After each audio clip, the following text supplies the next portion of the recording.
उपचुनाव से पहले सीएम योगी लगातार अयोध्या का दौरा कर रहे हैं और आज भी सीएम योगी अयोध्या के दौरे पर ही रहेंगे। अयोध्या में सीएम योगी 1000 करोड़ की परियोजनाओं का लोकार्पण और शिलान्यास करेंगे। मिल्कीपुर विधानसभा में जनसभा को संबोधित भी करेंगे। आपको बता दें, मिल्कीपुर में विधानसभा उपचुनाव होना है, जिसको लेकर समाजवादी पार्टी और भारतीय जनता पार्टी आमने सामने है।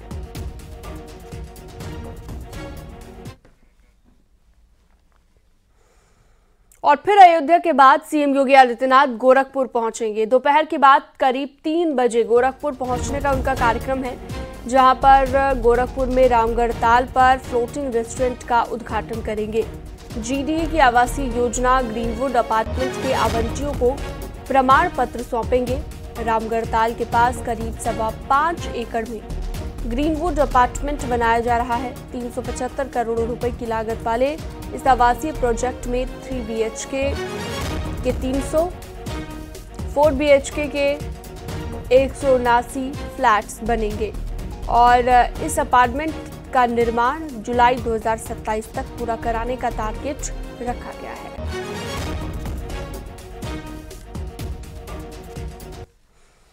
अयोध्या नगर निगम के मेयर महंत गिरीश पति त्रिपाठी ने लखनऊ में सीएम योगी से मुलाकात की और मुलाकात के दौरान अयोध्या नगर निगम के विकास कार्यों को लेकर चर्चा की गई है।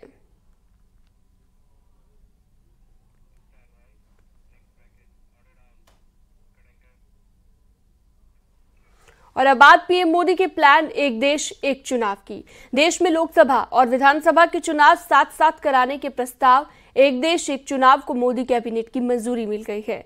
कल ही केंद्रीय गृह मंत्री अमित शाह ने कहा था कि सरकार इसी कार्यकाल में 1 नेशन 1 इलेक्शन लागू करेगी। उससे पहले 15 अगस्त को पीएम मोदी ने भी कहा था कि बार बार चुनाव देश की प्रगति में बाधा पैदा कर रहे हैं और इसको लेकर कल मोदी सरकार एक कदम और आगे बढ़ गई।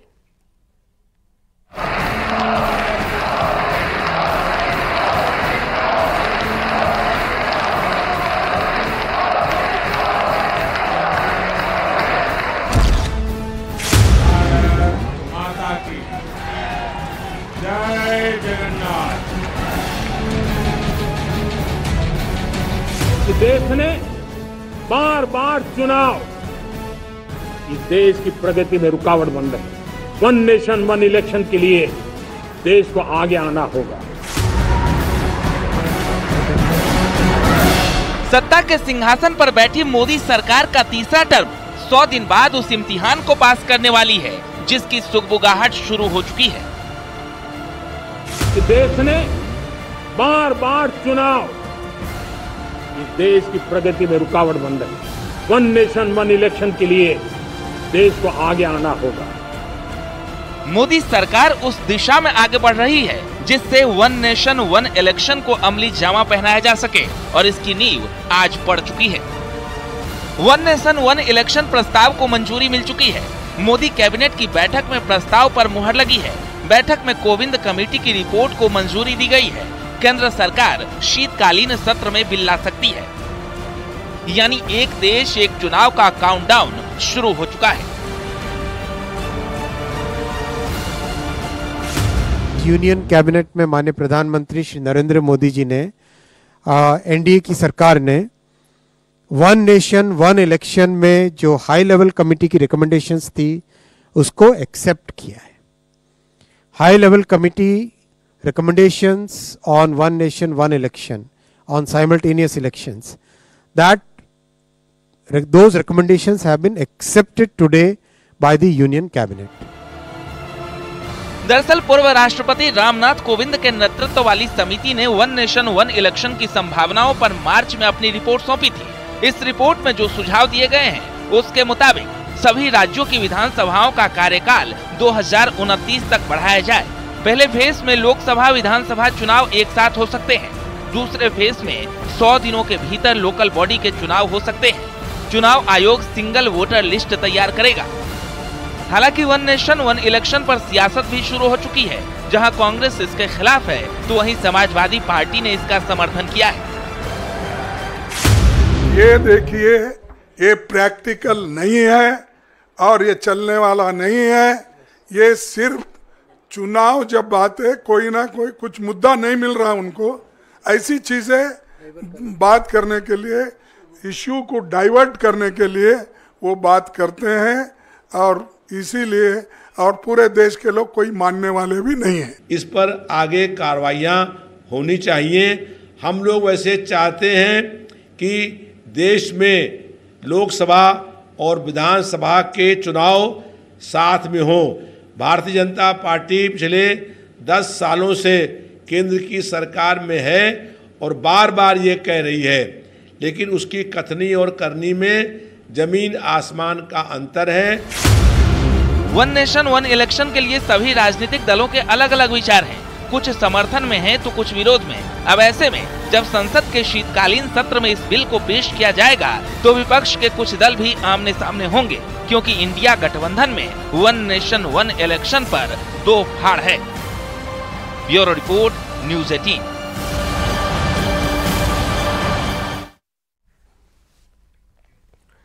लखनऊ में बीएसपी अध्यक्ष मायावती ने आज बड़ी मीटिंग बुलाई है। विधानसभा उपचुनाव को लेकर पार्टी आज बड़ा फैसला ले सकती है। सभी जिलाध्यक्षों और पदाधिकारियों को बुलाया गया है। पार्टी की बैठक में मंडल स्तर से लेकर जिले स्तर तक के सभी वरिष्ठ नेताओं को बुलाया गया है। हरियाणा चुनाव में उतरने के पहले बहुजन समाज पार्टी की मुखिया सभी नेताओं के साथ मंथन कर उनको दिशा निर्देश देंगी। वहीं उपचुनाव को लेकर फीडबैक भी लेंगी। पार्टी सूत्रों के मुताबिक कांशीराम की पुण्यतिथि को लेकर भी इस बैठक में दिशा निर्देश दिए जा सकते हैं।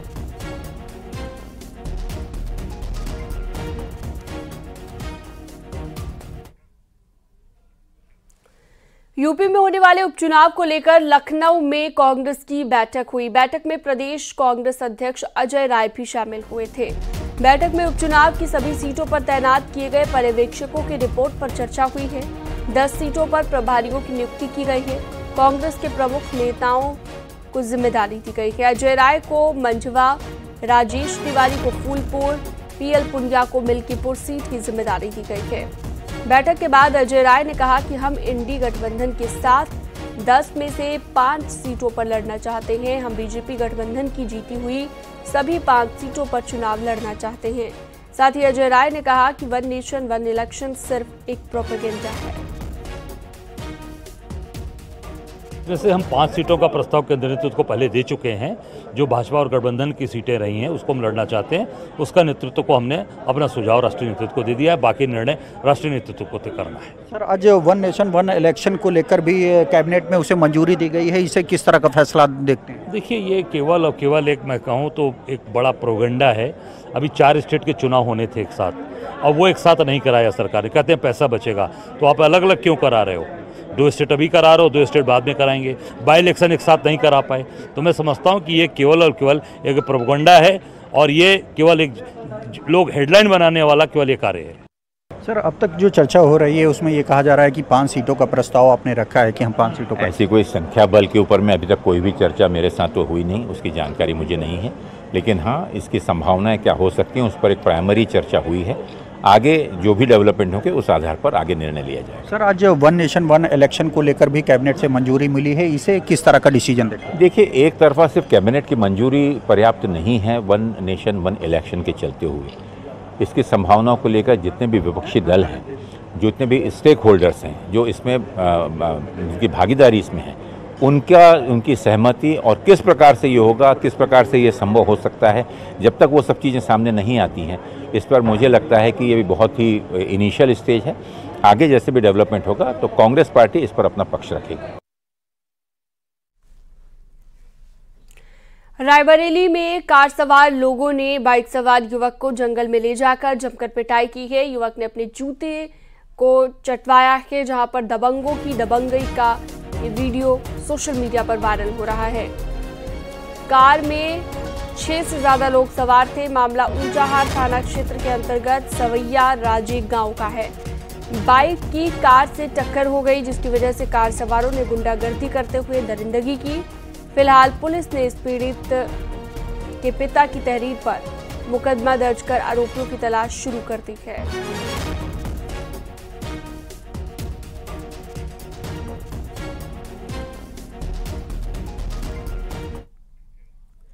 और प्रतापगढ़ से अगली खबर, जहां पर मां के सामने बेटे को अगवा कर लिया गया। करीब 500 मीटर दूर ले जाकर आरोपियों ने उसे लाठी, डंडे और लात घूंसों से पीटा।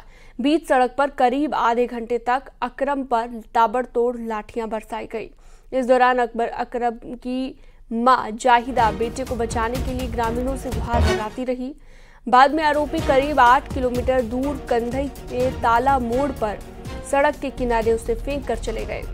घायल अकरम का मेडिकल कॉलेज में इलाज चल रहा है। आरोपियों ने अकरम को पीटने की रील बनाकर सोशल मीडिया पर वायरल कर दी। मारपीट के पीछे पुरानी रंजिश को वजह बताया गया है। 3 बाइक पर 6 लोग सवार थे। पुलिस ने केस दर्ज कर आरोपियों की गिरफ्तारी के लिए टीम गठित कर ली है। एक लड़के को कुछ व्यक्ति मारपीट कर रहे हैं। उक्त सूचना प्राप्त होने पर तत्काल थाना कोतवाली नगर की पुलिस मौके पर पहुंची, जहां पर मजरूब और उसकी माता मौजूद मिली। उनसे घटना के बारे में जानकारी ली गई। उनके द्वारा तत्काल थाने पर तहरीर दी गई, जिसके संबंध में भारतीय न्याय संहिता की सुसंगत धाराओं में अभियोग पंजीकृत कर लिया। और बड़ी खबर लखनऊ से, रियल एस्टेट कंपनी पर ईडी की छापेमारी। दिल्ली, चंडीगढ़, गोवा, मेरठ समेत 11 जगहों पर छापेमारी की गई है। 1 करोड़ रुपए की नकदी बरामद हुई है।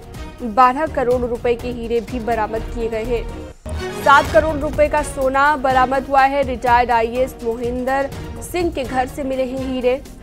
चंडीगढ़ आवास से 7 करोड़ रुपए के हीरे बरामद किए गए हैं। मेरठ के शारदा ग्रुप पर भी छापेमारी की गई। आदित्य गुप्ता के ठिकाने से 5 करोड़ रुपए के हीरे मिले। नोएडा की real estate company Hacienda project के ठिकानों पर ईडी छापों से जुड़ा हुआ ये मामला है। नोएडा में रिहायशी प्रोजेक्ट में घपले को लेकर हाईकोर्ट के आदेश पर यह कार्यवाही की गई।